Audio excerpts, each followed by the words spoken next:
So our next speaker, I'm going to introduce the next speaker, is of course Dr. Allan Stevens from Kansas State University. Dr. Stevens is the Associate Professor specializing in ornamental crops at K-State. He's also the Director of K-State Research and Extension Center at Olathe. Of course, every semester, not every semester, at least once a year, I take my students there to see the Prairie Star field trials they have going on there. If you haven't been there, if you've never been there, try to make it there at least once. I think June, July is the best time to see their field trials, and of course, Dr. Stevens will talk more about that.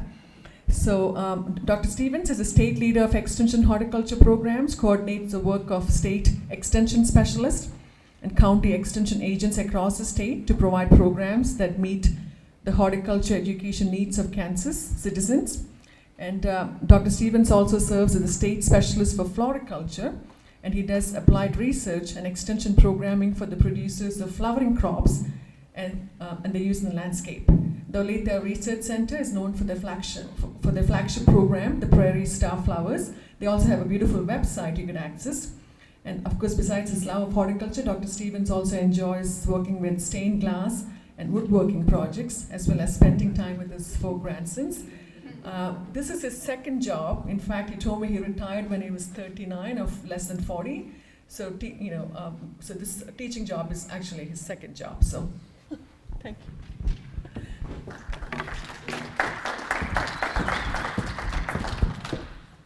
I'm afraid that's a little old on that, but Lika, how do we advance slides from here? I'm not all those things anymore. Basically, I'm the flower guy for the state of Kansas. That's enough to know. Yes, I teach the landscape design class, and half of them are here filling out this room. So, okay. But you know, you heard Larry Ryan talk about selling horticulture in various ways. He talked to landscape and all of that. What I want to talk about is a way to use horticulture to build pride of community, improve our communities. If we can be proud of where we live, all of a sudden we can come together as volunteers, community leaders, not elected officials, but private citizens who get involved in their community. And we can achieve great and wonderful things if we're proud of our community. If we just exist and take no pride in the community, it's very difficult to motivate ourselves or others to help us do something to improve where we live and how we live. So what I want to talk about is a program to use horticulture to make people proud of the town they live in. It can be a neighborhood in a big city, but it can be a town, and I'll talk about a town, that only has 350 people in it. But they're really proud of their town. And all of a sudden they get motivated to do some more things. And you watch over time as that town changes. So the program is the cover slides, and there it is. It's called Our Community a More Colorful Place. It's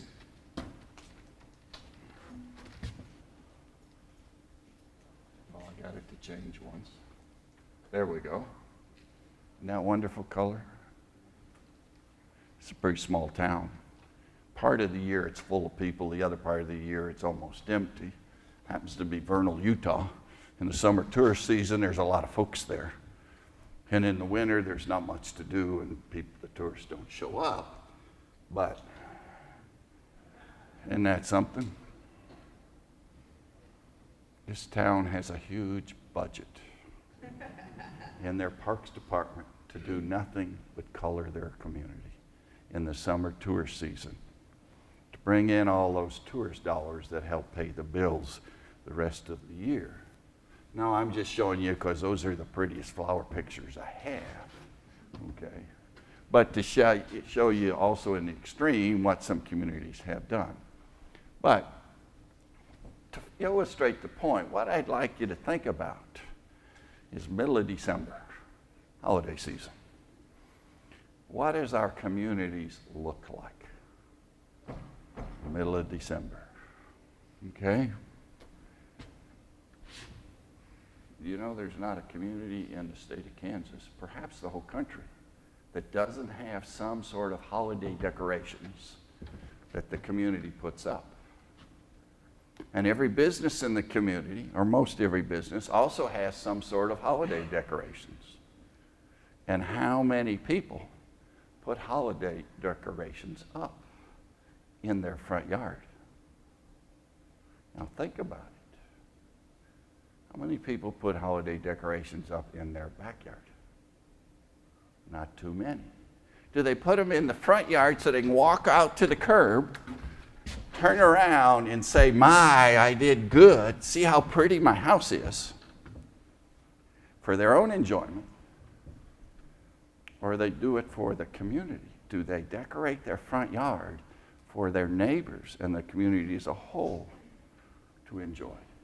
If they only do a Christmas tree, no other holiday decoration, where do they put it? That front large window, right? And do they keep the drapes closed so only the people in the house can enjoy it? No, those drapes are always wide open, right? Why is that? For the neighbors in the community to enjoy. It's the reason we decorate downtown. It's the reason businesses decorate. It's the reason we put our tree in the front window or decorations in the front yard or outside the front door with a simple wreath. Okay? So why do we decorate for the holidays?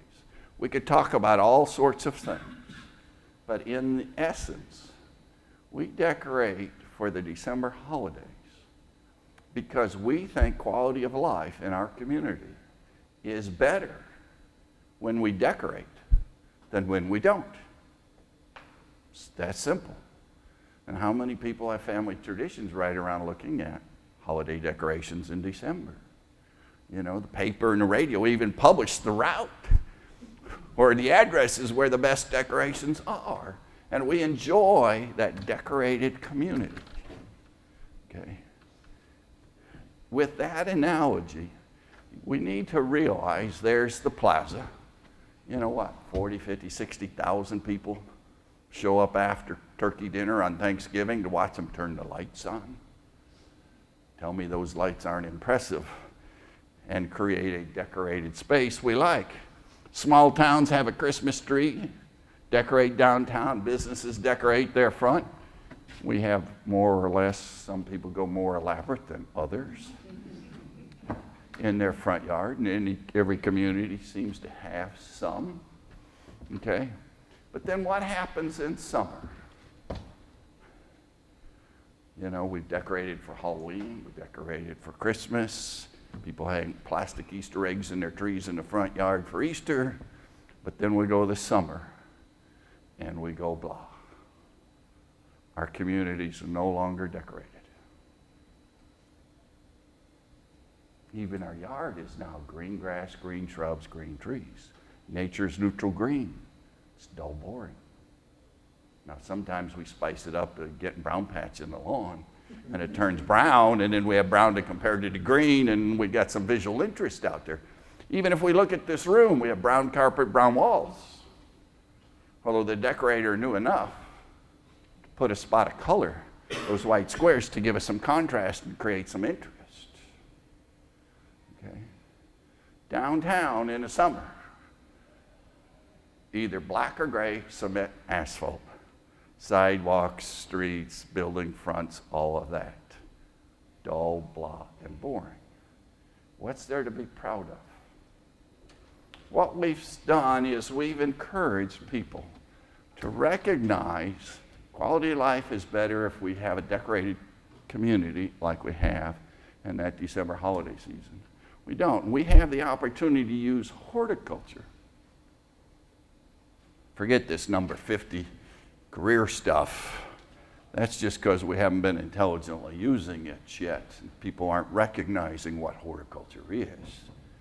But think about it. If we got more people to plant more flowers in more places, decorate our community with brightly colored horticultural plants.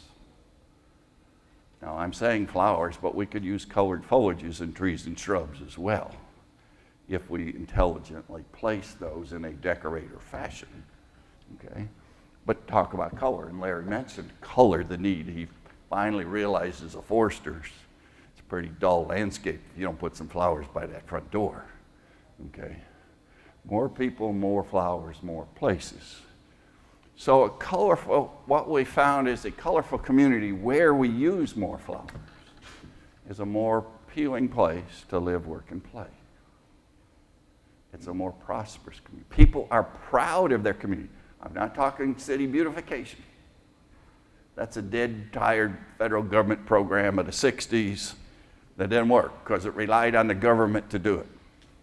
And as soon as the government quit funding, they quit doing it because there was no money to pay for it. I'm talking about citizens of a community banding together to make something happen. It's all citizen involvement. That's how we build pride in the community. And what we have found, the use of flowers, particularly downtown, is extremely effective no matter the town size. We started this program several years ago, and you know, today, you would be hard-pressed to go any community, particularly small-town Kansas, rural Kansas, and not find pots of flowers downtown. Now, some are more elaborate, some are more simple. We don't have these walls of flowers that Vernal, Utah has. But think about it. Public spaces, businesses, homeowners. There's three parts to this. We need to get downtown done. So that's a government component, and city parks. We need to get businesses, every business, to put a pot of flowers on each side of their front door. It's not a big expense. But wouldn't you like to walk past a pot of flowers on either side as you walked into every business? And if you look around, there are more and more of them doing that. Okay? And then if we get every homeowner, where do you put your Christmas decorations? And why do you put them there? Front yard, front window for neighbors and community. We need for homeowners to realize their front yard is a public garden, because it is. It's the garden portion of their yard the general public sees. We even have zoning ordinances and homeowner association ordinances of what you can and can't do in that front yard public space. If we look at them as a public garden and put some bright, colorful flowers out there, we'll finish that third part of our community more colorful place, and we'll be real proud of our town. Come see our town and drive our neighborhoods and see what a wonderful place this would be for you to move and live or to start your business and create jobs in our community. Okay, so what are communities in Kansas doing? Here's Morganville, 700 people.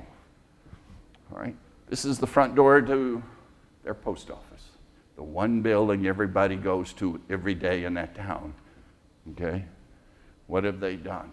One of the gentlemen there went out to the garage and built a wood planter.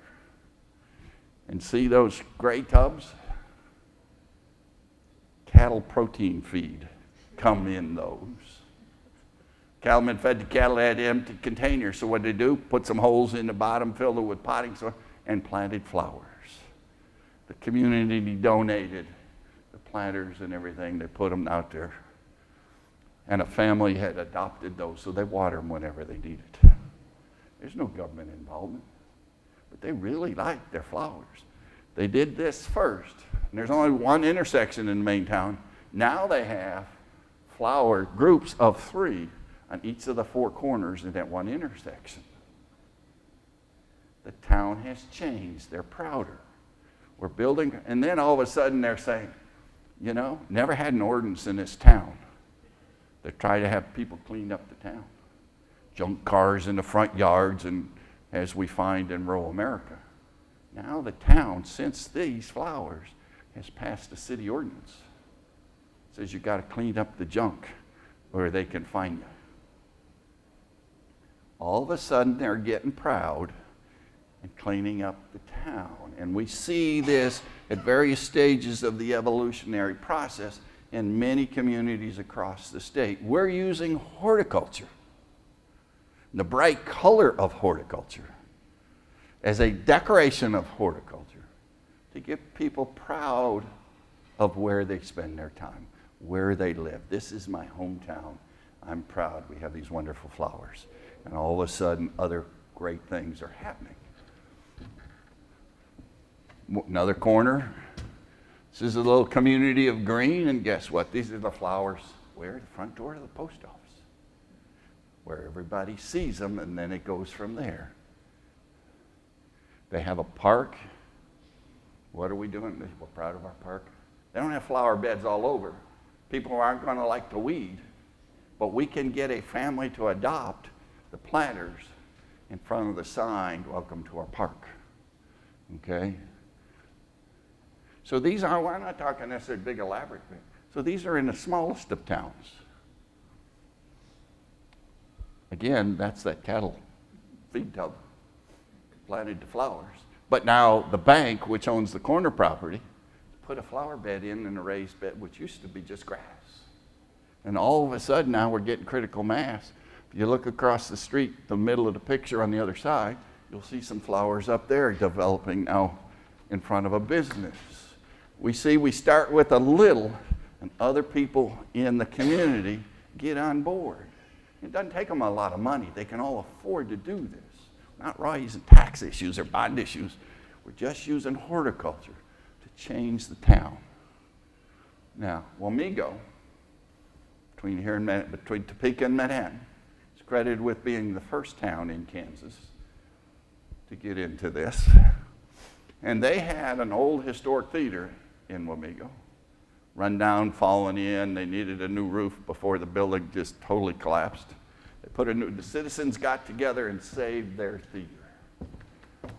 And they were really proud from having that community effort, because it was citizens who wrote grants and raised money and did fundraisers and pancake feeds and all sorts to preserve this theater. Having done that, they said, you know, as a group of citizens, we could do some interesting things. What else should we do? And they raised the money and put these planters in downtown. They're 5 foot in diameter, every 30 feet, both sides of the street, for a 4-block section downtown. People loved them. And then they loved them so much, what they found is people started to stay in town to shop rather than driving to Manhattan or Topeka. And the business started to do better.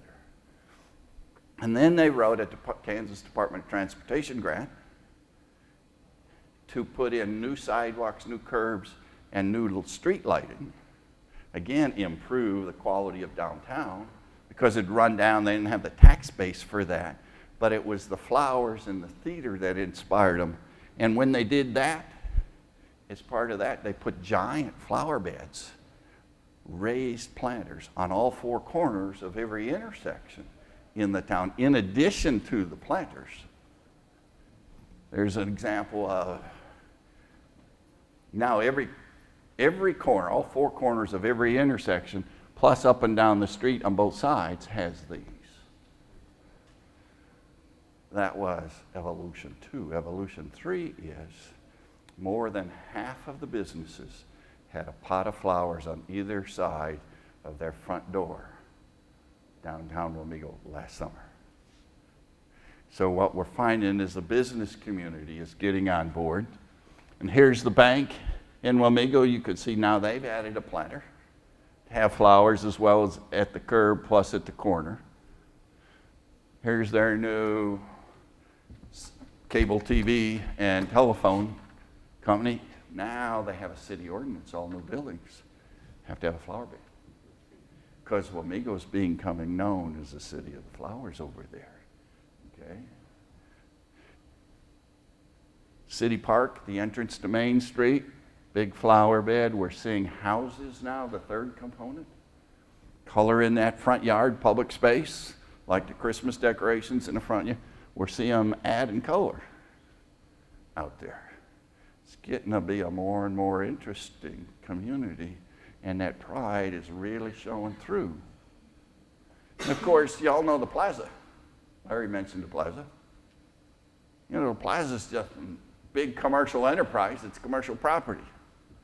The owners of that get money off of all the sales in the form of property rents and things. So do they know how to attract people to increase the quality of the time you spend on the plaza?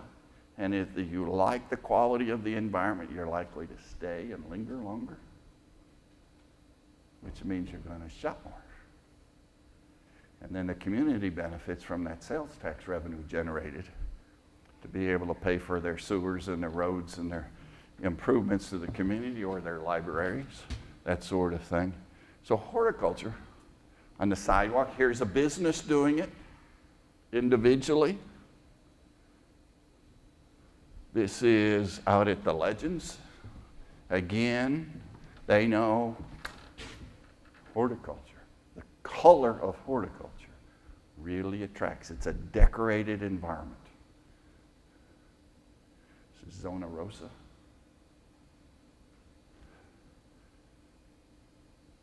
This is actually a commercial office building. The whole block, both sides of the street, is owned by an individual company. And they've converted these homes and improved them all, but they're basically all commercial offices. And up and down the street, every property has a coordinated planting of flowers. And that's down near Westport. City of Westwood, 1 square mile, suburb here, didn't used to have any city flowers. And then the wife of the facilities manager, public works manager for the city of Westwood, decided they ought to have 4 pots, convinced the city manager to put 4 pots of flowers out there. And it caused a great problem for the people who work in City Hall, is because everybody coming in the door wanted to know what those plants were, because they weren't the standard geranium and Vinca petunias or anything. So the young lady who sits at the reception desk inside kept getting badgered about what's this, what's that. She finally had to produce a handout that had a circle with the plant's number to tell them what it was, and kept handing them out. So it creates great interest from this and the citizen response. The following year, the mayor put in the city budget flowers to plant the main intersections in the community and in the one city park, and the flower beds around City Hall went from just shrubs to flowers. And if you drive Westwood now, down Rainbow in particular, you're going to see a lot of flowers that didn't used to be there. A major change. Okay, Fort Scott decorating the courthouse, convinced the bank. When a historic building burned down, the bank went in and said, okay, we'll turn this into a park, gave them the money to build a raised flower bed. And the community garden club said, we'll adopt this. And they plant the flowers and maintain the flowers all year long. But now the City Parks Department does this bed, which is at the end of Main Street across from the National Park, Fort Scott. Here's a nondescript office building in Fort Scott. I did this talk for them about 6 years ago, just before we got them going on the flowers. And I said, you know, here's a building. Y'all know where it is? It's a block off Main Street. Nobody in the audience of about 110 people knew where this building was, except one. And she didn't tell me she knew. And you'd think with all my years in extension work, I would know never to talk about anything in any community where I'm speaking, because I'm sure to get somebody upset. Well, I learned a year later that the woman who owns this building, and that's her office on the bottom floor, was in the audience. But the next year when I came back to talk to them and help them expand their program, here's what I found. Now everybody in the audience knows where that is. Oh yeah, we love that. That's where those red geranium pots are out front. But notice also, it's not just the color of the flowers, it's the color of the pots that add to that. It's color. And that's really one of our strong points in horticulture we ought to think about. but it's what helps us build pride in these communities. And isn't it nicer to walk down the street or pull up to go in that office with the window boxes and those flower pots than it was to go into this? This is cold, hard, solid building materials. So it does make a big difference. The bank in Fort Scott now has flower planters at the drive-through lanes. We go to Barnes, 350 people. Has a bank because there's an agricultural economy there and farmers move lots of money in and out of banks when they sell their crops. 4 pots of flowers there, okay? In this community, it's the Lions Club in this tiny community. And Lions Clubs are big in rural Kansas. That's that protein tub from cattle feed. They're putting the flowers, and the Lions Club pays for everything, and they have community volunteers adopt them. In front of the post office again. It's pulling the eye to the flowers. But if you notice that curb, see how it's crumbling and everything? Our rural communities don't have economies such that they can maintain their buildings or sidewalks and this sort of thing. And pretty soon everybody gives up and gets depressed. Because what do? We don't have these kind of funds. Well, when we see them start to put flowers, then their eye goes to the flowers and they don't see the crumbling infrastructure. And they start to get a little prouder and say, okay, now what can we do? And we see them moving forward in improving or building back that town from what they used to do. Okay? Here again, simple flowers downtown. They're starting to make an effort. This is outside the coffee shop, Baldwin City, 3,500 people. Notice they even color coordinated the color of the foliage leaves with the paint on the front of the building. Okay? This is the street corner, one primary intersection downtown Baldwin. 3 big flower planters on each of the 4 corners of that intersection. Okay? Subsequent to this, they got Department of Transportation grant, have redone all the sidewalks, all the lighting, handicap accessible ramps to all the stores, and they put in flower beds up and down Main Street, both sides of the street. This was the antique store next to the coffee shop. Older gentleman owned this antique store. You can see cracks in the concrete and everything, but you go to the flowers first. There's 5 pots of impatiens there. See the sprinkler can there? That's the memory aid for the elderly gentleman who runs the antique store. His daughter puts it there. She said, Dad, every morning when you come in to unlock the store and open up, pick up that can. Actually, there's 2 cans there. Carry them in, fill them with water, come out, water your flower pots. Set them back there so they're there tomorrow, and she's got him trained this way. Every day he comes in, picks up the cans, unlocks the store, waters the flowers, and then goes about the business of the day. But that's how we're seeing these communities develop and use our horticultural flower crops to improve pride. You might notice the white cat. Our photographer in the audience might tell me that's pretty neat staging to put that white cat up there. Problem is, I'd been using this slide for about 2 years in talks. Before somebody pointed it out, I never even noticed the white cat. And I certainly didn't notice that it was there when I took the picture. So good things happen by accident, okay? But we're finding homes, put a lot of flowers in the front. This home's in Baldwin City, or in the rural area of Baldwin City. Everybody in the whole county knows where this house is. 1, because it's an historic old stone house, but 2, because they love the flowers in the front yard. Can't miss it. Now, I should tell you, that's my house. Okay. City of Winfield, South Central, towards Kansas, towards the Oklahoma border, got a grant and did this, but I want to show you something. Those hanging baskets are nice, right? Is there anything really intriguing about the rest of the picture?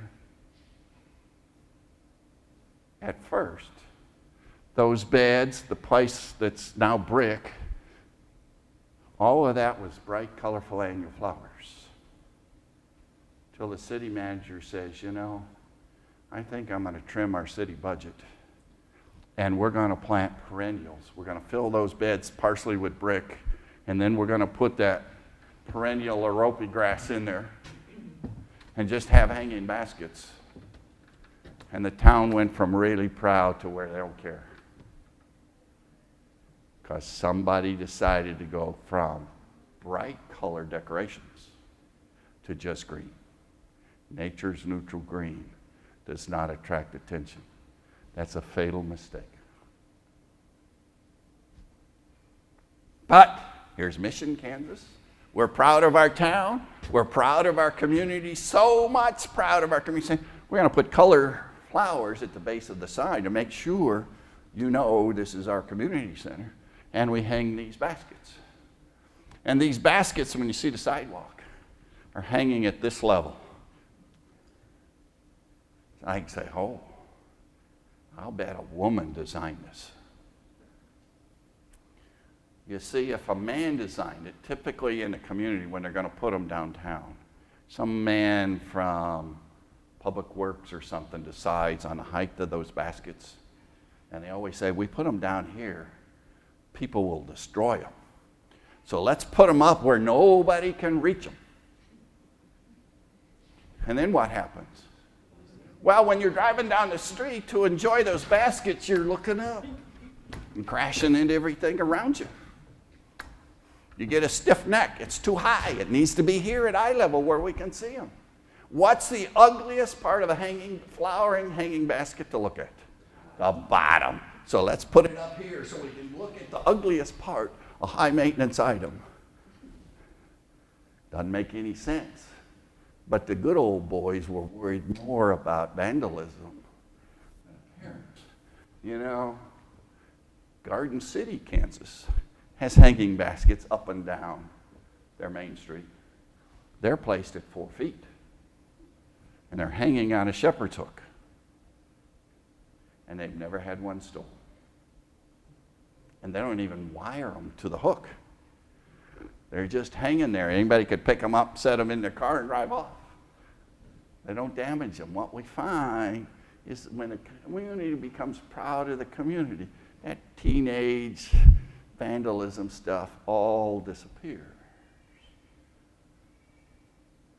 We have a town in north central Kansas, typical county seat, county office buildings in the middle, and we have a square, 1 block square stores around it.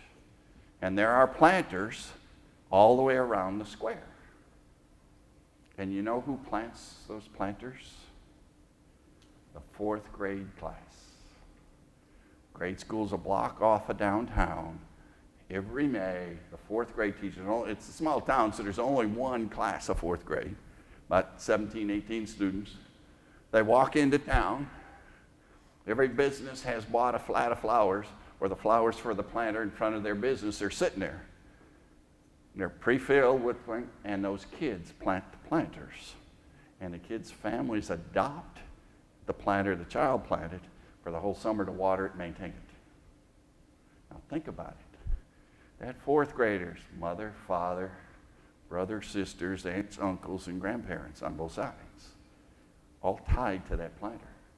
How many years of 4th grade families does it take to where every member of that community now has a personal connection to those flowers? Talk about building community. It's tremendous. And it's all with our horticulture crops. We can really change life in our society with horticulture if we're just creative enough and can come up with these sorts of programs to do it.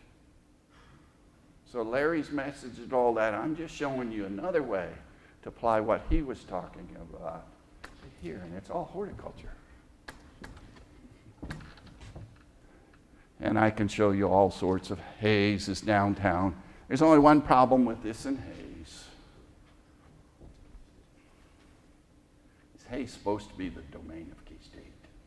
In case you don't know that, southwestern Kansas.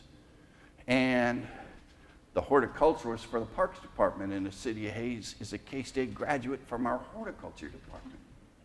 And when she plants the flowers downtown, what does she do? She plants red and blue KU colors. Well, I visited with her about that one. Anyway, this is Hayes. Front yard, notice we're starting to see color. Again, they're going downtown, the businesses, we're seeing the front yards adapt that sort of thing. Here's El Dorado planters downtown, even Olathe City Hall. Look at that color, not a lot, but it certainly says, come on in here, draws attention to where the entrance to the building is. Greensburg is an interesting case in point. This doesn't exist anymore. Several years ago, County Extension agent in Greensburg thought this sounded like a good program for her to get involved in. She had 3 master gardeners in the whole county. There's only 3,400 people in the entire county, 1,700 of which lived in the community of Greensburg. And they went up and down the street, convinced every store owner to purchase a half a whiskey barrel and pay for the potting medium plants to put in it, and the master gardeners would plant them. And then the store people would agree to water. So they did this, year 1. Huge success in the community, but I loved it. Again, it's a small town. What we found the second year, the stores, you can see that barrel here to the extreme left. What we found the second year, all the stores up and down had added more pots and more flowers on their own. And then when comes October, they added pumpkin decorations and Indian gourds and stuff to further decorate the community. They were really, the third year, they put together a list of 10 flowers. And the community voted on the flowers of the year for the community. Did everybody buy and plant? Because there's no garden center, nowhere to buy plants in the town. But what they were going to do is they ordered them wholesale, had the wholesale greenhouse deliver them to City Hall first Saturday in May on a pre-order, and then everybody came in and picked up the flowers and took them home to plant them because they had no other way to get them there. That way they could get what they wanted. But before all that could happen and get carried out, the tornado wiped out the town. Doesn't exist. But now they're building back as a green community. And to what effect those flowers had, we don't know. There's no way to measure that. But they were getting proud of their town and knew the impact of those flowers. And now they're rebuilding it in an extremely environmental way. So anyway, Council Grove says, we're proud of our town. Look at that color. City does it at the street. Notice the businesses. They're doing it against the front doors. That's the evolution we see. So Chamber of Commerce, city government's in there, and then we're just starting now on the homeowner part of the 3-part program. Manhattan, look at the window boxes upstairs. Oh, doesn't matter where we go, that gorgeous flowers. Front yard public garden, decorated for spring, summer, and fall. They do some nice Christmas stuff too, but Hoxie's a little tiny town. Here's Newton. Look, you see it again, the front door stuff as well as the city at the curb. This program draws so much notice, everybody wants to jump on board when we get it going. And we do have the Chamber of Commerce. The other thing, careers in horticulture. These are flowers where there never were flowers before. Do you know how much this program has increased the size of the market for annual flowers? That's more jobs, more plants being sold in the state of Kansas. It has an impact on our economy as well. Getting more homeowner flowers. This is in Salina. Notice this one side of the duplex with flowers. People actually sit out in the environment. The side without the flowers, that's not an environment we want to spend time in. Okay, Washington's way up Nebraska border. Here's Lawrence outside the Merck. They created a fence or a railing with those flowers, colored pots and flowers, so people could sit out. This landscape, McDonald's in Lawrence won the national award for the best landscape McDonald's in the country. And what it's all built on, colorful flowers. And this gorgeous peony bed for 10 days. 10 days later, it looks like this. In the winter, nothing there. Are we going to color our community and build pride using perennial flowers? Not for 10 days worth, and I can have 6 months worth. That was the fatal error of the mayor and city commission in Winfield, Kansas, when they switched their colored flower beds to perennials. It's not long enough, it's not enough to create pride, which was the goal of the program. But if you got to have a perennial, the one perennial, in case for our horticulturists, that blooms with impressive flowers more weeks out of the year, is a perennial hibiscus. It's hardy hibiscus and actually dies to the ground and resprouts, but it'll bloom far more, and it blooms in the heat of the summer, late June, July, and August. So the other thing I can tell you about quickly in ending is if you don't plant flowers that can take our transitional, really tough, harsh prairie climate, they don't grow well and don't bloom like crazy, you've wasted your effort. They're not going to build pride. So it's very important to plant plants, right plant, that are well adapted to our prairie transitional climate. And that's what the Prairie Star program does. We do the research, Lika mentioned that. We do the research to determine what flowers to recommend. And actually with our Community Colorful Place program in mind, the criteria for selecting flowers to be included on a Prairie Star list of recommended plants is based on what the needs would be for this program. They better grow like crazy with very lazy gardener care, high vigor. But if they grow like crazy and don't flower much, don't have much color, what's the point? So they got to do both. Grow like crazy, bloom like crazy under lazy gardener care. Or in lieu of flowers, now we know about sweet potatoes and brightly colored foliages. We can get that color from a colored foliage. And in a home landscape, we can get that colored foliage in shrubs and trees as well. Okay, it doesn't have to be just flowers. Okay, but anyway, if you're curious about that, the website's prairiestarflowers.com. That has color pictures and all the cultural information.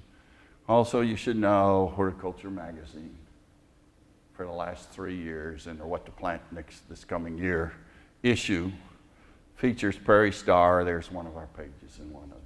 So it's a pretty well-known national program. And if I ask the editor of Horticulture, why are you promoting Prairie Star to your readers across the country? We're just sitting here in Kansas. She'll just say, my readers know if it grows in Kansas, it'll grow anywhere.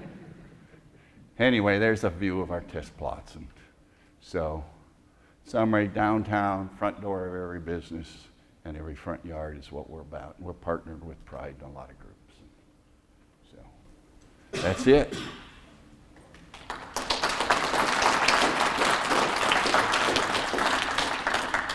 Does anybody have questions for Dr. Stevens? Yes. The protein tubs, how big do you think those are? They're about 17, 18 inches in diameter and 16 inches deep. Takes almost exactly a full 3 cubic foot bag of professional potting media to fill one. But they get them donated from local people with cattle.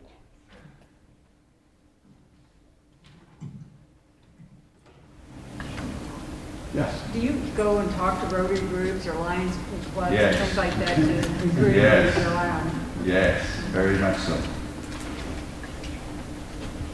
That's what we do. You know, we do a lot of research at K-State, and it doesn't do any good if we don't tell the results of that research to the folks who might put it to use. Okay.